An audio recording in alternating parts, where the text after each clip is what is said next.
Je ne participe jamais à ce qui m'entoure. Je ne suis nulle part à ma place. N'est pas mort ce qui a jamais d'or. Et au cours des siècles peut mourir même la mort. Howard Philip Lovecraft. L'appel de Cthulhu, 1928.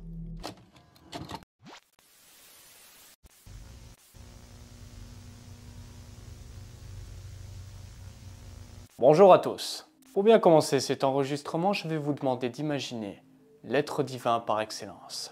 Un être si puissant que rien que sa venue est le signe que tout est perdu, que toute résistance est futile.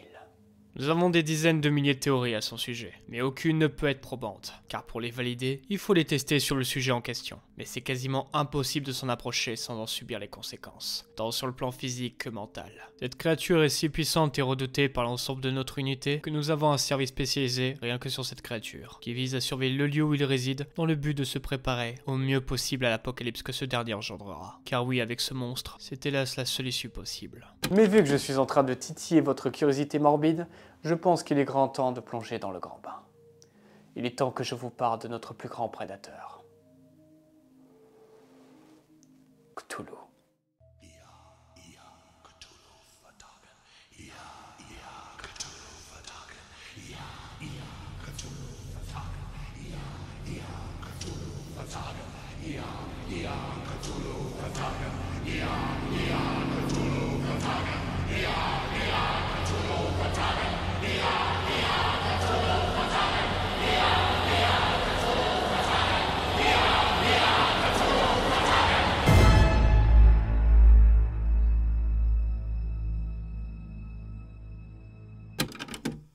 Cthulhu est véritablement notre prédateur naturel.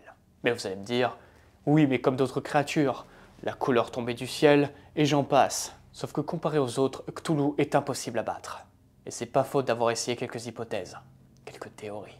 Il existe plusieurs milliers de créatures, mais peu ont la chance de dire qu'ils ont la même puissance que le grand ancien qu'est Cthulhu. Pour définir rapidement ce qu'est un grand ancien, il s'agit d'une divinité extraterrestre qui sont vues par notre unité comme des horreurs cosmiques, qui recherchent à asseoir leur domination sur chaque espèce, les jugeant comme inférieurs, les voyant comme des pions qui prient pour eux ou pour de vulgaires bouts de viande qui ne servent qu'à remplir leur estomac. Cthulhu est une des créatures les plus vénérées par les sectes, qui croient dur comme fer que son arrivée sera le signe d'une ère nouvelle, où la douleur, la tristesse et le traumatisme permettraient une certaine forme d'élévation. Vous voulez savoir le pire? C'est que ces gens-là, ils ont le droit de vote.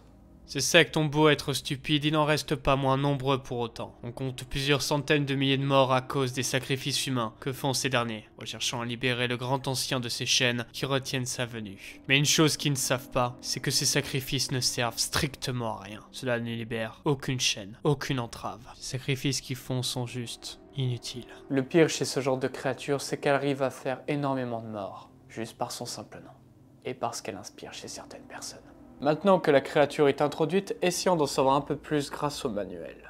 Contrairement à ce que l'on pense entendre ici et là, la forme corporelle de Cthulhu n'est pas fixe. Il peut en effet la déformer et la modifier à volonté, se faisant pousser de nouveaux membres, augmentant l'envergure de ses ailes et réduisant la taille de son corps afin de pouvoir voler. Cependant, son apparence générale reste toujours cohérente. Il peut étendre ou raccourcir ses ailes, mais il ne peut pas les faire disparaître complètement. Cthulhu est plongé dans un profond sommeil, semblable à la mort. Toutefois, même dans sa léthargie, il continue à interagir avec le monde, envoyant des rêves aux hommes pour les influencer, afin qu'ils œuvrent à son réveil. Cthulhu dispose effectivement d'une usine à cauchemars. Parmi les mortels qui ont déjà eu accès à ses rêves, certains sont devenus fous, et d'autres créent désormais des œuvres dégénérées, représentant les paysages ou les créatures cauchemardesques qu'ils ont entreperçues. Le culte de Cthulhu date de la préhistoire. Ce culte est le plus répandu parmi ceux des grands anciens terrestres. Il semble surtout être pratiqué par les peuples marins ou vivant en bord de mer. Les adorateurs pensent que Cthulhu est venu des étoiles avec les siens pour fonder une grande ville préhistorique, R'lyeh,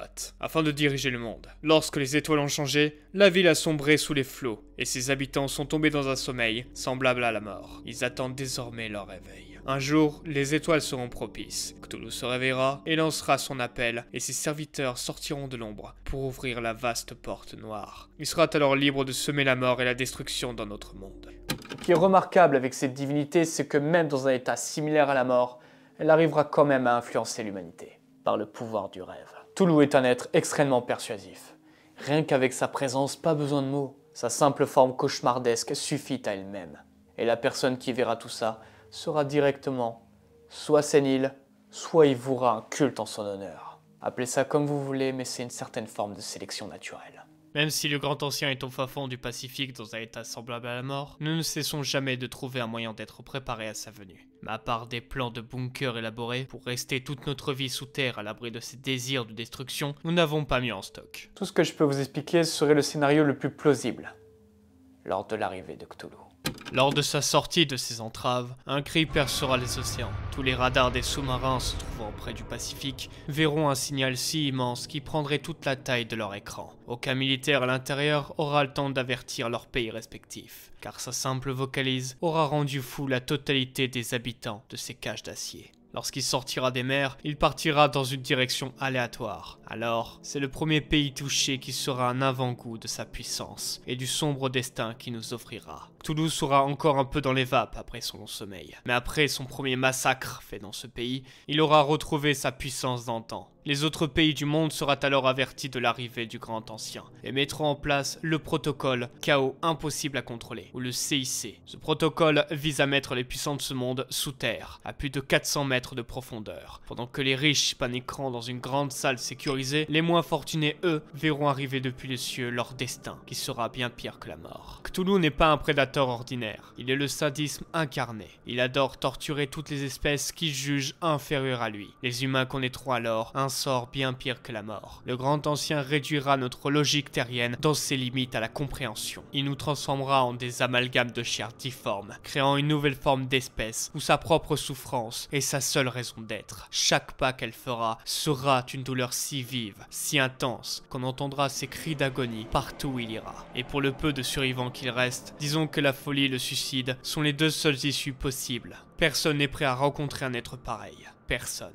Si on doit projeter ce scénario à 2 ans plus tard, la Terre serait l'équivalent des enfers, dont les survivants des bunkers n'ont pas été épargnés non plus. Cthulhu possède un cri perçant, et il sait que cela peut être entendu de partout, même à 6 pieds sous terre. Les habitants de ces différents abris ont connu le même sort, sauf qu'eux au moins, ils étaient dans de beaux fauteuils en cuir. Le monde qu'on a connu n'est qu'un cauchemar, où le grand ancien Cthulhu règne en maître, mais il finit par s'ennuyer terriblement, car il n'y a plus rien à faire dans ce territoire. Plus d'êtres à torturer, le voici libéré de toute entrave. Alors, il décide de quitter notre planète à la recherche de d'autres espèces à soumettre, laissant la planète dans un état lamentable, où les seuls habitants ne sont que des créatures cauchemardesques, dont leurs cris d'agonie sont la seule mélodie qui rompt le silence pesant de notre monde mourant.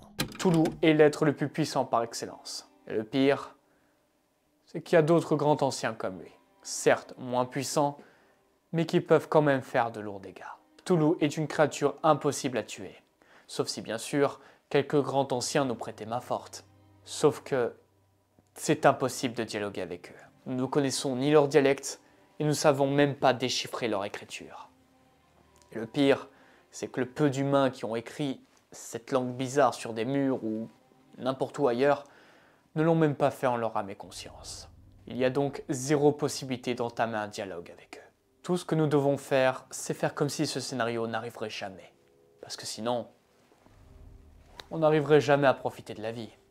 Comment voulez-vous profiter du meilleur si vous pensez toujours au pire, qui peut-être n'arrivera jamais? Alors, profitez-en un maximum. Parce que si ça arrivait, cette créature se ferait un malin plaisir de vous retirer votre joie de vivre, d'un coup. Comme ça. Alors retenez bien cette phrase. Aucune mort n'est douce, surtout lorsqu'on est une proie.